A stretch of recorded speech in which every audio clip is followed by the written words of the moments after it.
Chapter 9. Truth versus honesty. The free market, with no government intervention, supplies the masses with the goods they ask for at the cheapest prices.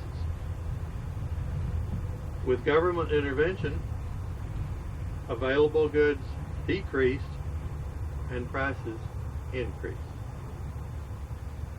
To the extent that the free market is in fact not free of government intervention, the market fails to fulfill the promise to supply the masses with the goods they ask for at the cheapest prices. Then why would these masses permit and even encourage the intervention of government into this process? That can be explained by the fact that the searchers after authority propaganda ceaselessly presses for a government solution to every problem. They reiterate that voting for better politicians will solve everything. Searcher after what is knows that won't work, but fails to present a coherent alternative. With patriotic rhetoric or philosophical banter, the free enterprise system is defended. A majority of individuals are emotionally drawn to the free market position, but they fail to recognize the problems that specific political solutions present when disguised as altruistic fantasias. The reason for the weakness of the argument of the searcher after what is stems from the previously mentioned deception, whereby religion appropriated the field of ethics. If ethics is part of religion, ethics is mystical, out of this world, unknowable, and somewhat suspect as a rule for conduct in this here and now physical world. When the human animal evolved from animal to human, consciousness became self-consciousness, and oneself was recognized as a distinct entity apart from other selves. A recognition of the self produces a concurrent recognition of those possessions that the self requires for survival: food, clothing, shelter, companionship, and so forth. But animals too demonstrate strong territorial instincts and are very possessive and selfish, though they lack the self-consciousness that would make them self-aware. Animal instincts express ownership over what they need and want. The self-conscious human being can simultaneously recognize the legitimacy of the similar needs and wants of other human beings. I own, and I know that you also own. Ethics is recognition of the ownership rights of me and you. Ethical behavior has nothing to do with religion or mysticism. Ethical behavior has everything to do with business and ownership. Ethical behavior concerns my right to what I own and your right to what you own. Ownership is what ethics is all about. During the time of religion's abduction of ethics.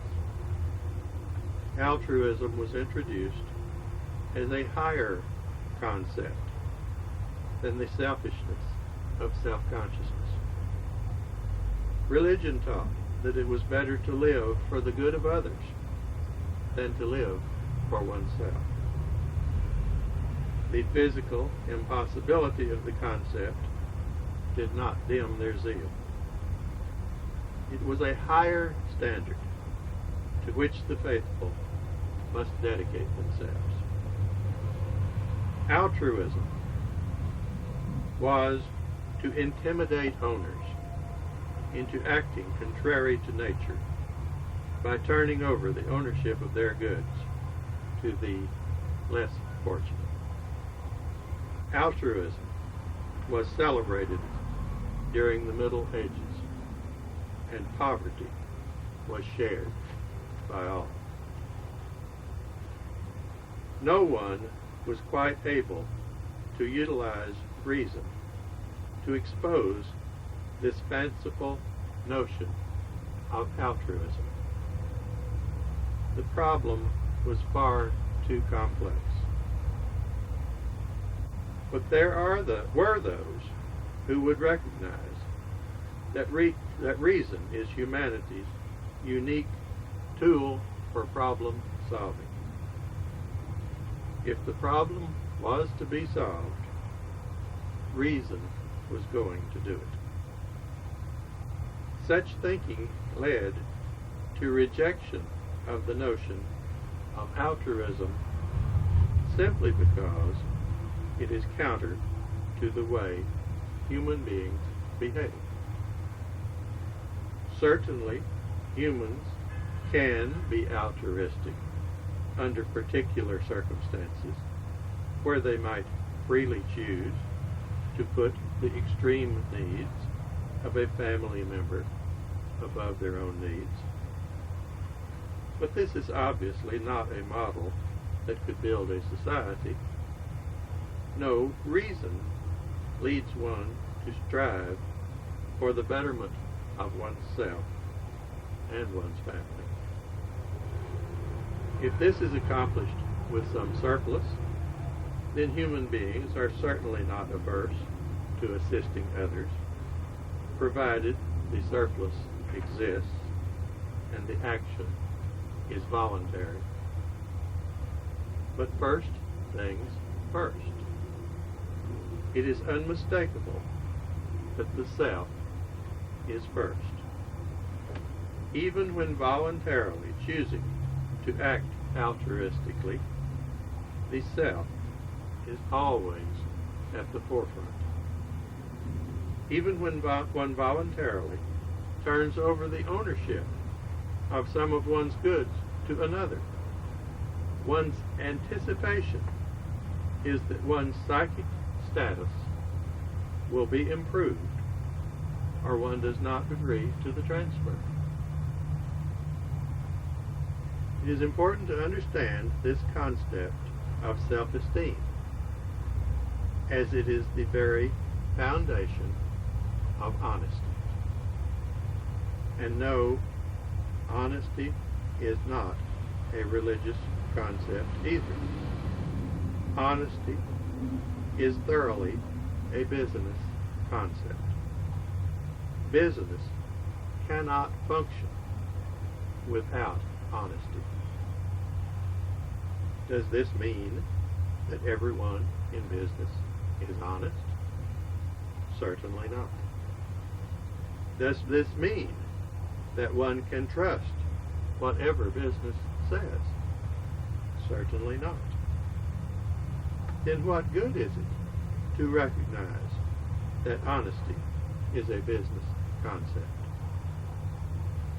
Because without honesty, business cannot function.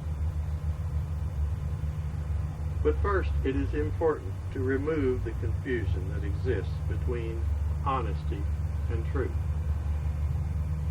Truth is absolute. As we have already established, human beings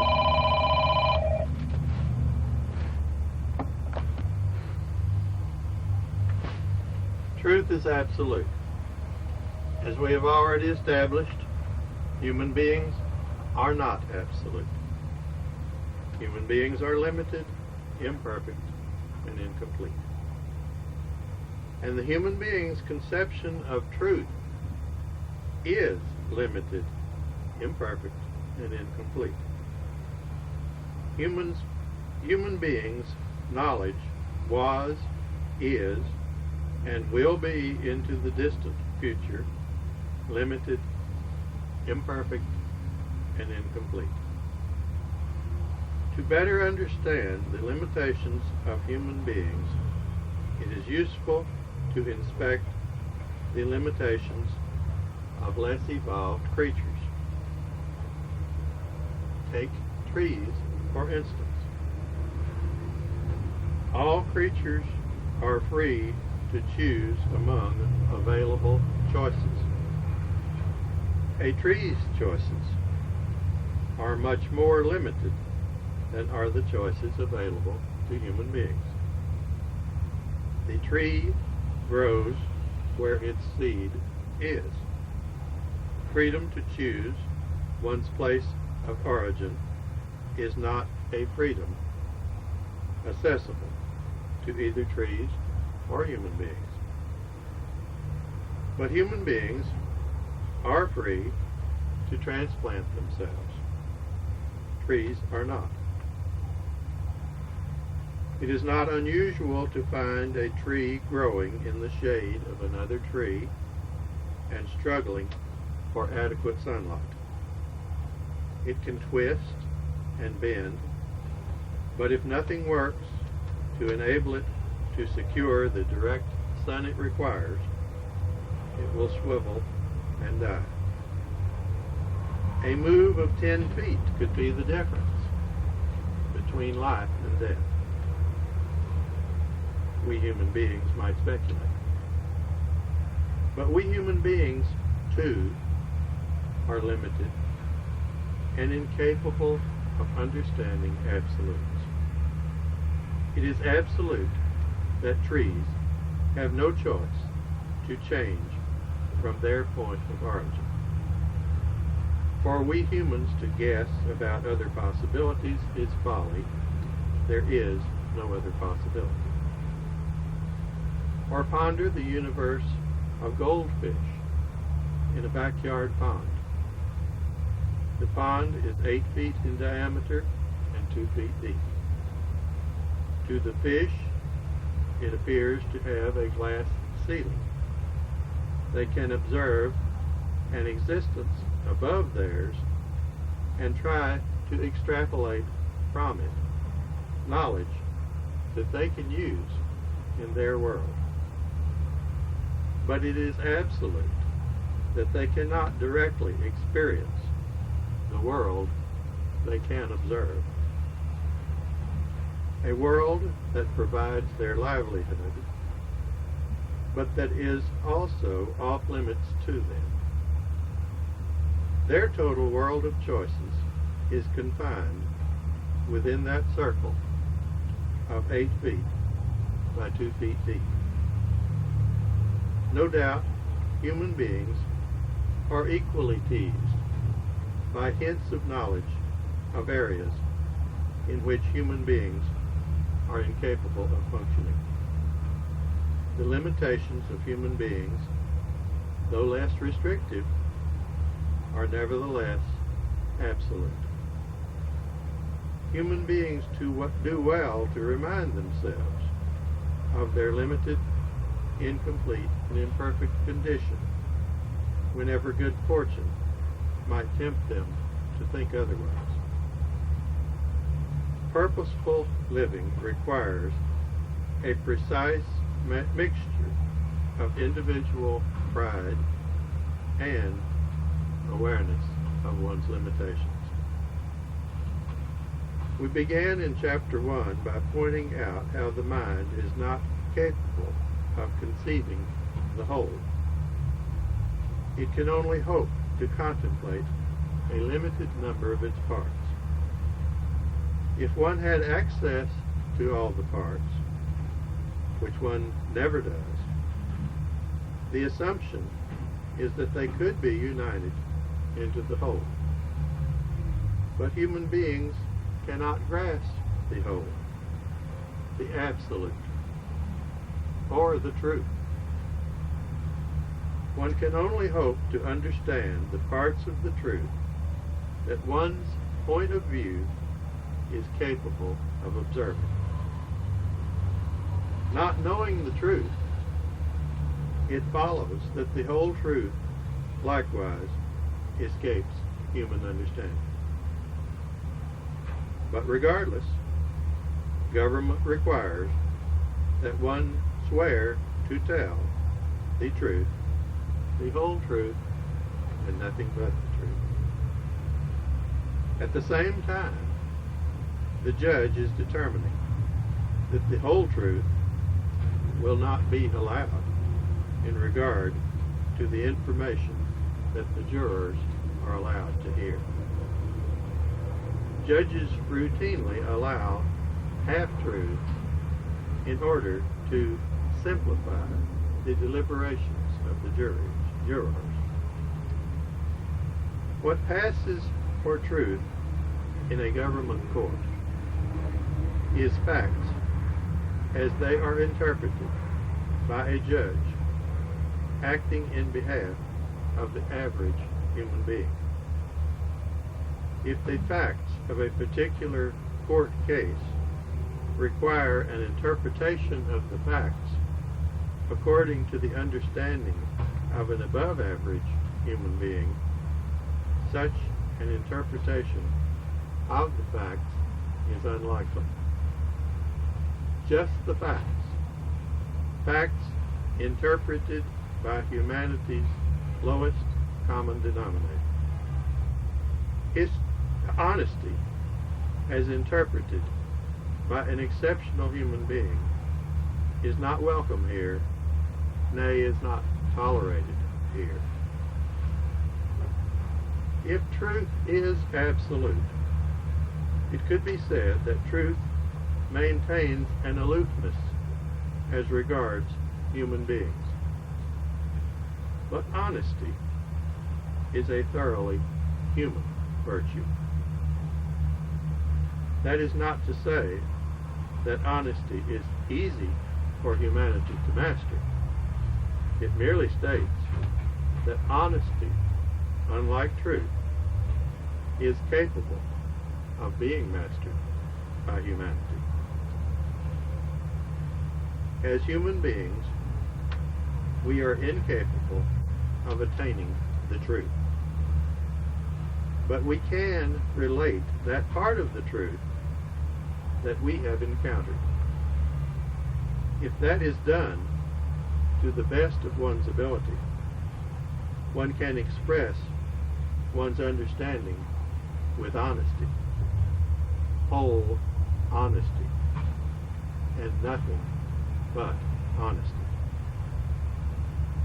But that will only be a small fraction of the truth. Truth is universal.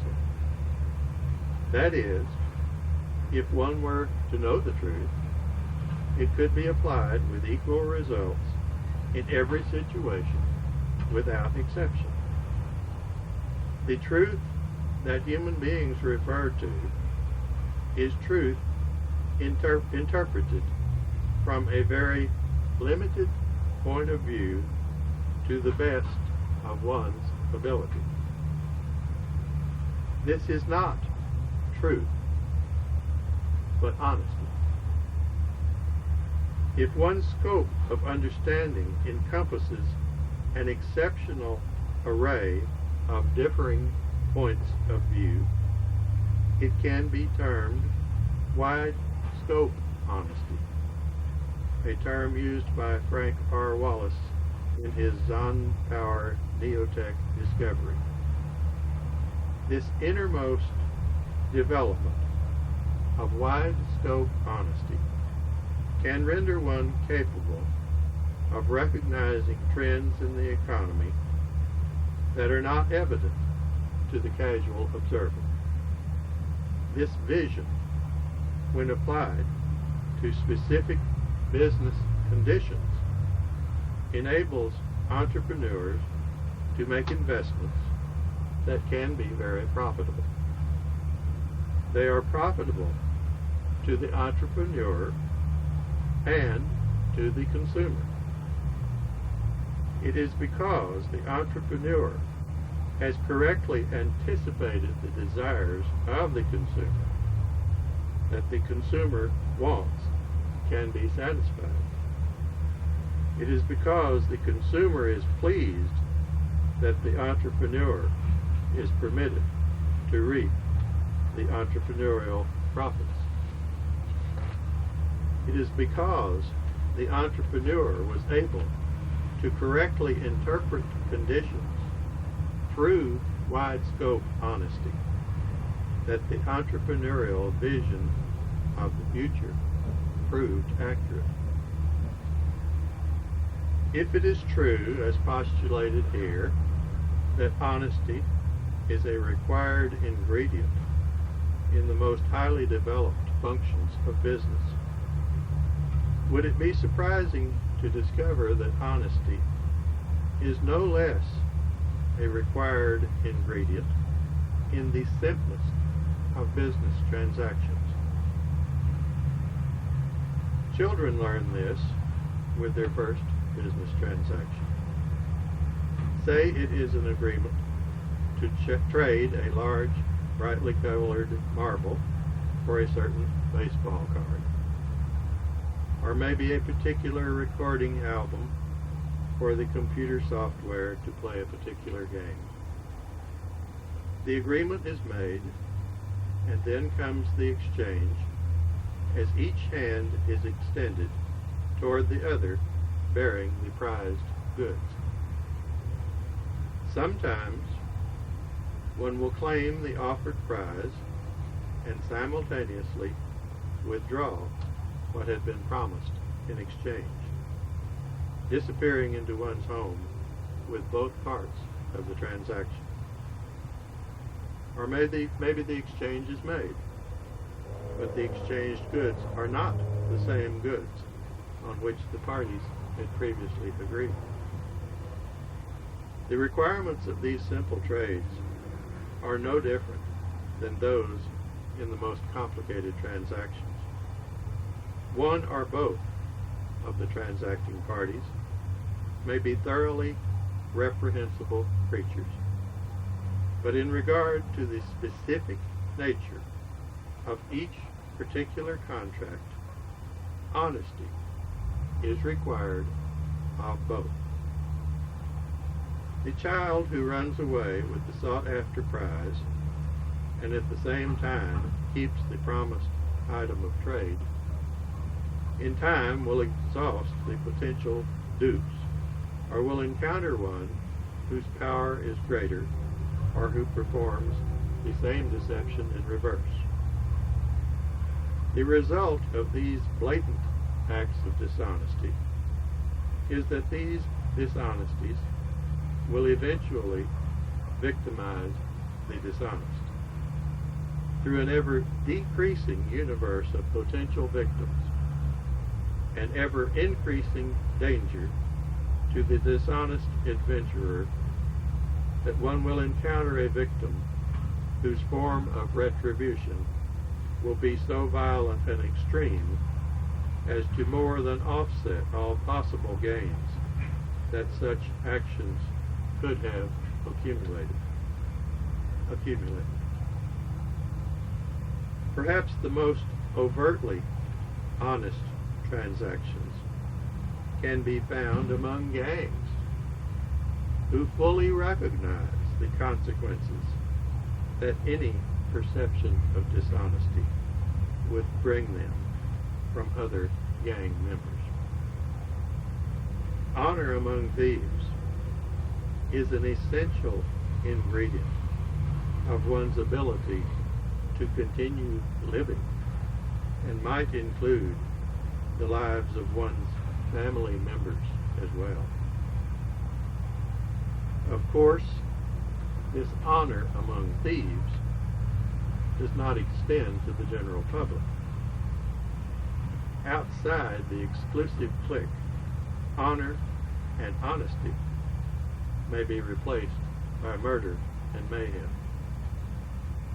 The point is that even the most corrupt recognize the necessity for honesty in business transactions, however narrowly they define the parties who qualify for honest treatment.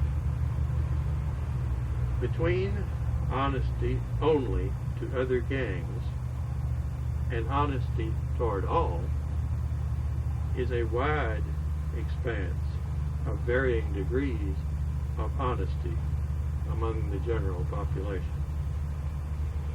The principal division of this general population is between oneself and others. It has already been discussed how one views oneself as either a searcher after authority or a searcher after what is. This basic dichotomy determines how one regards other individuals and groups of individuals. One begins as a searcher after authority, and hopefully, on discovering the impossibility of that pursuit, summons the courage required to forsake the search after authority and embark upon the search after what is. The courage required to change to a search after what is simply a test of one's honesty with regard to oneself. Quote, "This above all, to thine own self be true, and it must follow as the day the night, thou canst not be false to any man," was written most probably by the 3rd Earl of Southampton under the pseudonym of William Shakespeare. The individual who has not progressed beyond the stage of being a searcher after authority is operating under the handicap of not having reached a state of honesty with oneself. This presents a formidable obstacle regarding wide-scope accountability, but it is of surprisingly little significance when analyzing day-to-day decisions. The search after authority mindset would be a paralyzing incapacity were one to consistently make day-to-day decisions based on that perspective. Fortunately for this individual, inconsistency is a way of life, and one's general philosophy appears to have little bearing on day-to-day decisions. As a result, day-to-day decisions are largely based on honesty, even though a bias of searching after authority skews one in support of dishonesty. While it is a fact that how one regards honesty to oneself is fundamental, the vast majority of cases that one observes concern honesty regarding others. This concerns other individuals and other groups of individuals, though in practice the two are inseparable. To the gangster, we have observed that honesty is reserved for individuals within one's gang or in other gangs. The gangster feels no debt of honesty to individuals in other groups than groups of gangsters. Those respecting government groups owe honesty to individuals who have power over them, government authorities. Honesty applies to that which the government authority is aware. to that which the government authority is unaware, honesty does not apply. On the contrary, those respecting religious groups owe honesty to all individuals, without regard to which group they might align themselves. Those respecting business groups owe honesty to those with whom they have business dealings, those with whom they make contracts. Since the words business and honesty are not always readily associated in the mind of many individuals, a bit more discussion concerning contracts is in order. Ideally, contracts involve a meeting of the minds of the parties involved. In fact, contracts involve words, not minds.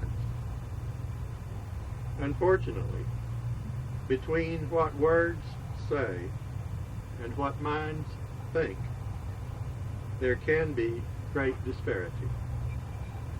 Thus, let the buyer beware must always be kept in mind.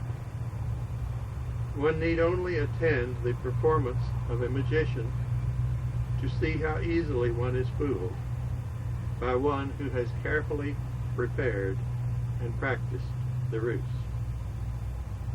Contracts are very precise instruments to delineate relationships of the parties under future circumstances of which neither of the parties can speak with complete certainty. The damage one might suffer by not performing due diligence before agreeing can be astronomical. Entering into a partnership business contract is one example. Even a marriage contract is a partnership business contract. Contracts of less consequence require proportionately less concern. What is important to remember is that the terms of the contract are as stated. It is up to the participants to be sure that the words adequately reflect the meeting of the minds that they are presumed to represent. One cannot always presume that the other parties share in a desire for a contract that fairly represents the supposed meeting of the minds. Those in gangs, when operating outside their group, never give a sucker an even break. For those in other groups, to seek agreements with those in gangs is to increase their risk to a point where few would care to participate. Those operating in government groups are honest when they can perceive a possibility that the authorities might catch them. But those operating in government groups delight in agreements where they perceive themselves as being capable of deceiving the other parties to the contract. This too results in conditions of contracting that most individuals will avoid. However, those in government groups are in a position to spend money they confiscate from taxpayers. Thus, they are able to offer contracts that appear to be too good to be true, and because of this, are able to find a limited number of individuals who are willing to participate in such agreements. Those operating in the religious group try to treat all comers as equal and would seem to be the most likely to enter into the most contracts and to bring the greatest satisfaction to the greatest number. Honesty is highly prized by those on the religious side of the contract, and those on the other side of the contract are accepted, whether they revere honesty or hold honesty in contempt. How hard can it be to get individuals to contract with a food store, a clothing store, or a kitchen when your contracts require no money in exchange for the goods? But here too, those willing to enter into these contracts are strictly limited. It is within the business group that the vast majority of contracts occur. Even those religious groups offer something for nothing. Even when those religious groups offer something for nothing, there are few takers. Even though government groups offer more than one can get from business contracts and require fewer funds in exchange, still there are hundreds of business contracts to every government contract. Gangsters disregard honesty altogether and offer contracts that will do things that no one else offers, but they too enter into only an infinitesimal number of contracts as compared to business groups. Only business requires honesty on both sides of the contract. Only business treats each party to the contract as an equal as regards the contract. Only in business do the parties to the contract respect each other. Each party is responsible to see that becoming a party to the contract will benefit oneself. If not, either party can choose not to ratify it. From buying a candy bar to building a skyscraper, millions of contracts occur daily, and if properly constructed, every one of them gives more to each party to the contract than each had before the contract. That describes a world of business where everything is getting better for every individual every day. Then why is this not the case in every situation? First, even when both parties honestly try to contract to the mutual benefit of each, contracts extend into the future that is always unknown. And do not forget that regardless of the honesty of the contractors, each is human, and that means imperfect, limited, and in possession of incomplete knowledge. And then there is that inescapable fact that not everyone is honest. In an extreme effort to be as sure as possible that what the contract says is the same as the thoughts held in the minds of each of the contracting parties, lawyers are enlisted to guarantee as much as possible that the words of the contract and the minds of the contractors coincide. Honest parties to contracts engage lawyers to make sure that the words of the contract honestly represent the contractor's meeting of the minds. Unfortunately, dishonest parties engage lawyers to make sure that the words of the contract dishonestly work to the benefit of one party and to the detriment of the other. Sometimes it is necessary to shop for the lawyer that will match the temperament of the contractor. Sometimes the same lawyer will undertake to accomplish either task. The experienced business person who is honest has discovered that attempting to consummate contracts with those who do not value honesty is not productive. The time spent exposing deceit could be more profitably employed in working with someone who also values honesty to arrive at a contract that will be beneficial to each. This results in discrimination. Discrimination against the dishonest.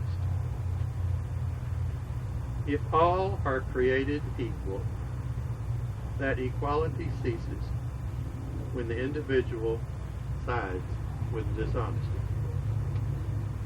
In its most basic aspect, the searcher after authority sides with dishonesty, because a thorough investigation of the concept of authority exposes it as bogus. Stubbornly continuing to support a concept that is proven lacking is simply dishonest. Dishonesty to oneself first, and then to others. This dishonesty is basic, though not all pervasive. On the surface, the searcher after authority may appear to be honest. The problem is that in a crisis, honesty will be abandoned in favor of the basic dishonesty to which the searcher after authority has dedicated oneself. The searcher after what is has abandoned the search after authority and acknowledges its inadequacies.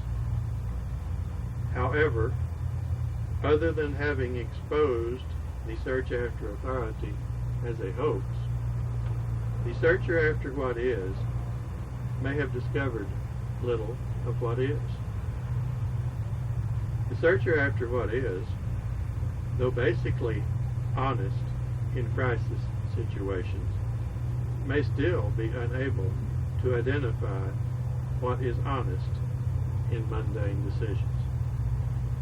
Occasionally, the searcher after what is may deceive oneself into dealing dishonestly in everyday matters, though maintaining a core honesty.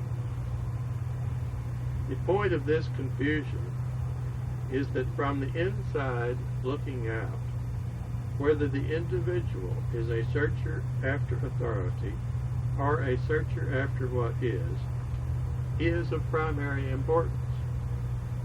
But unfortunately, we as human beings are not afforded the vantage point of looking from the inside out. We contemplate others from the outside looking in. From this perspective, what is on the surface is apparent.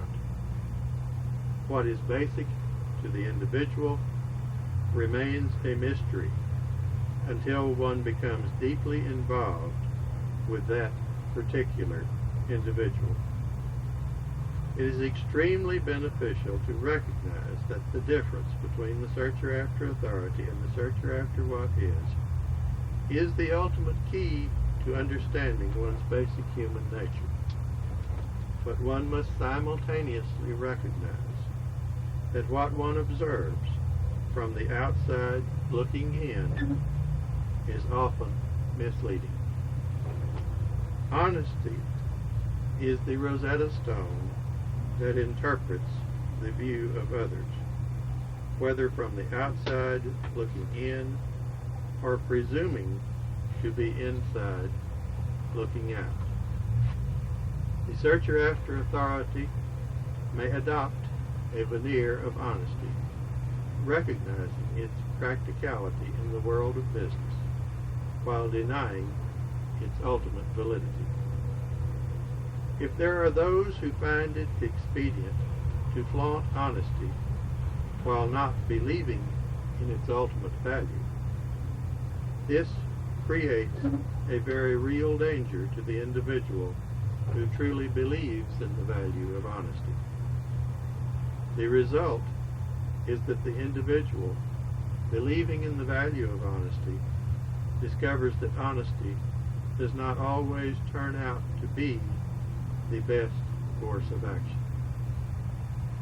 In fact, honesty appears to work a minority of the time, and dishonesty appears to work better. It is very difficult to convince an individual that honesty is the best policy, when in fact dishonesty appears to be superior in a majority of situations. Assuming perfect individuals, honesty would work 100% of the time. Assuming human beings who truly believe in honesty, probably 95% of the time. Honesty is a very rare, fragile, and pure commodity. It must be handled with discrimination. It is one of those pearls not to be tossed before swine. Swine, in this expression, represents those who do not share a reverence for honesty. Is an honest individual bound to be honest with a gangster? No. Is an honest individual bound to be honest with someone who does not respect honesty? No. But human beings can never be certain that one's interpretation of another's honesty is totally accurate. One does as best one can to let one's honesty, one does as best one can never to let one's honesty be used against one by someone who would exploit one's honesty. This is not to say that one has a license to lie, because the other individual has no respect for honesty. This is to say that one who tries to prey upon one's honesty deserves no honesty in return. Perhaps were human beings not limited, imperfect, and incomplete, dishonesty would never be justified. But being limited, imperfect, and incomplete, honesty cannot be offered indiscriminately. The worst results occur when honesty is injected into a dishonest situation. Isn't this to say that it is wrong to turn the other cheek? No. Turning the other cheek is quite proper in its place. But this is not that place. We will explore the proper place to turn the other cheek a bit later in this chapter. But back to honesty injected into dishonest situations. The Gulf War of 1991, referred to as Desert Storm, took place during the presidency of George Bush.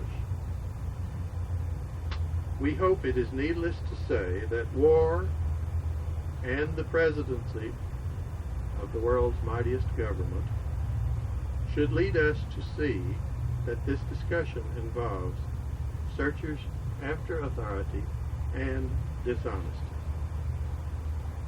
The military officer who had the president's ear at the time of this crisis was General Colin Powell.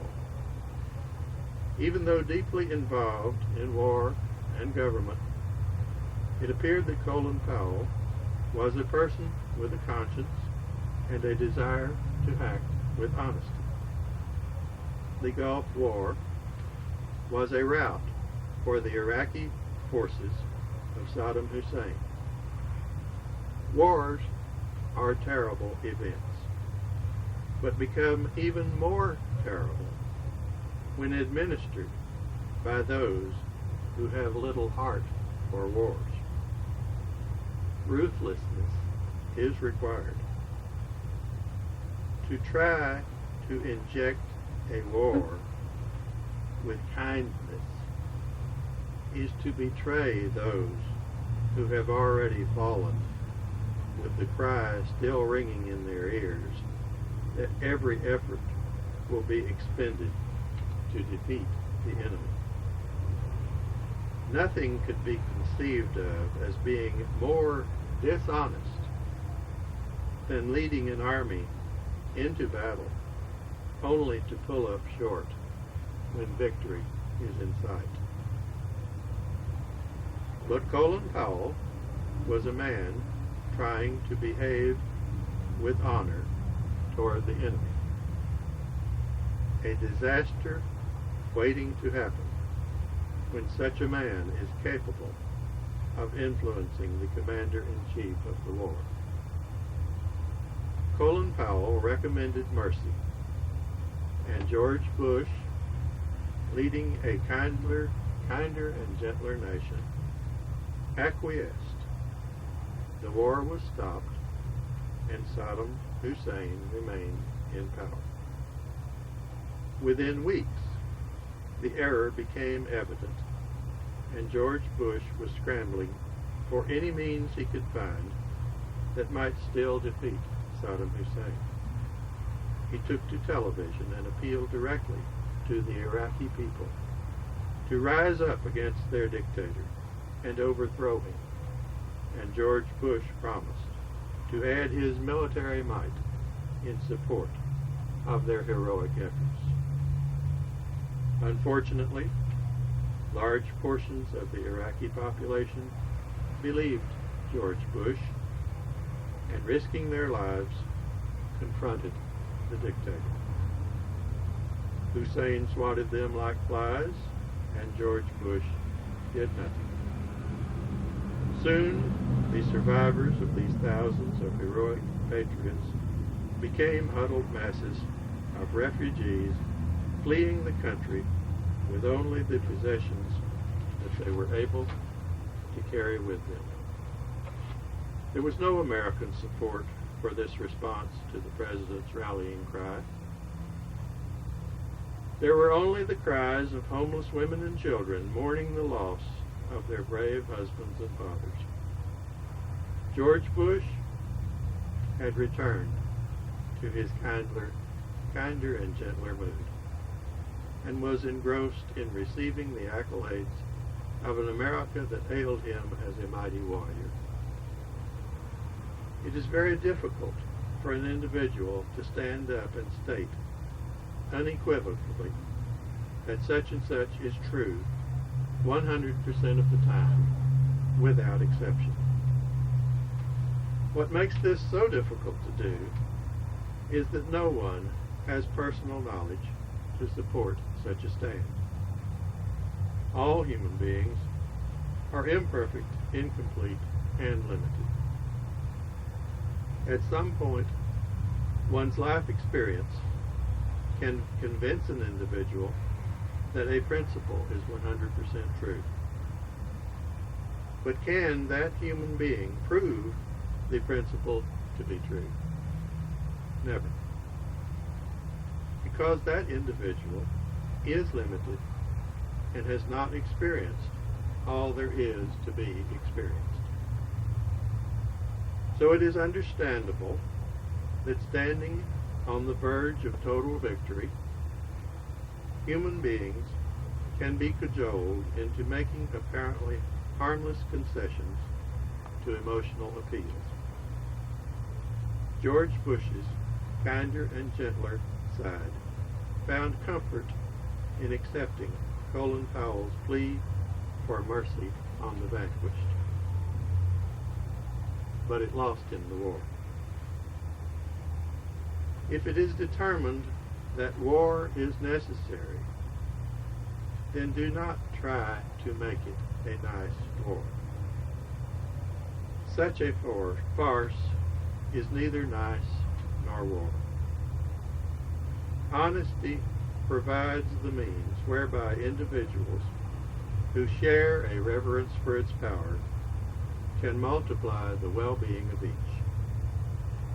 But human beings are incomplete, imperfect, and limited creatures who often are not in a position to recognize the power of honesty. And those who do recognize the power of honesty are still incomplete, imperfect, and limited creatures who must deal with those who do not recognize the power of honesty. Wars are for war. Kindness is for individuals who are beginning to understand the power of honesty. Kinder and gentler nations are not built by melding war and kindness. War with kindness betrays those whose lives were lost to put victory in sight. Honesty must be used with discrimination, else our indiscriminate use of honesty will reap a world where there is no respect for either kindness or gentleness. But what about turning the other cheek? Wouldn't that be the Christian response to those who do not respect the power of honesty? Certainly not. Not without discrimination. Turn the other cheek to an individual who has no respect for honesty, and you either get a second slap or a broken jaw. With discrimination, turning the other cheek may be proper. If the individual appears to be a searcher after what is, who is genuinely trying to live a life based on honesty to oneself, then turning the other cheek will be recognized as an act of courage and respect that hopefully will be received as such.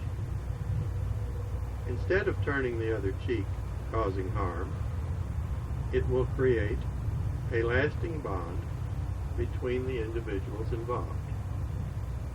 If one turns the other cheek to one who respects honesty, it immediately will be apparent that this is a kindred spirit. A mutual respect for others is shared between those who honor this reverence for honesty. Turning the other cheek will, under these circumstances, make it apparent that one's hostility has been misguided, and that apologies between equals are in order. The American reputation for economic plenty has resulted in many countries trying to duplicate it in their own countries. They copy what they presume to be the important parts of the American economic system. Oftentimes, the results are disappointing and perplexing. The government explanation is that underdeveloped countries are not yet ready for democracy. But the real problem is that they are not yet ready for honesty. They understand how governments work, and they try to run business the same way. This works fine for political entrepreneurs whose operations are subsidized in one way or another by the government. But it is the market entrepreneurs who produce the benefits and the wealth that the emerging countries seek. And the concept of the market entrepreneur is foreign to most in these countries who would emulate American successes. After communism in Russia American fast food franchises were welcomed into the country as long as the majority interest remained in Russian hands. The contracts were signed, and soon many began to flourish. Then successful operations began to expel the American partners, since it was felt that they were no longer needed. The Russian interests were quite capable of cashing the dividend checks without further Western aid. This was a breach of contract, but the Russian courts were sympathetic with the Russian ownership. The American interests, who had borne the majority risk of capital initially, were denied the bounty that flows to an entrepreneur who successfully provides the consumer with what the consumer is seeking. Is this an example of how the Russians are dishonest? No. It is an example of how a superficial duplication of the American system can easily overlook the key ingredient. Other American franchises were eagerly watching the progress of these initial ventures and were quick to note the freezing out of the American interests when success appeared to be at hand. Needless to say, the line for permits to franchise in Russia evaporated. The Russians concluded that the American economic system would not work in Russia. Russia, like countless others who would emulate the American economy, found it not as easy as it looks. To point out to them that they failed to include the key ingredient of honesty would convulse them with uncontrollable laughter. To seriously suggest that there is any possible connection between business and honesty would reveal an apparent level of ignorance that is incomprehensible. The Russian people are a religious people at heart, and are the people, as are the peoples of most countries of the world. They recognize honesty as a virtue, according to their religion, whatever its name. But universally, the concept of linking the virtue of honesty and the techniques of business is simply ludicrous. Honesty and business appear to be in conflict. Business appears to be a separate area of endeavor with no connection to religion or honesty. In fact, business is built on contracts. Contracts are built on honesty. Religion is not a factory.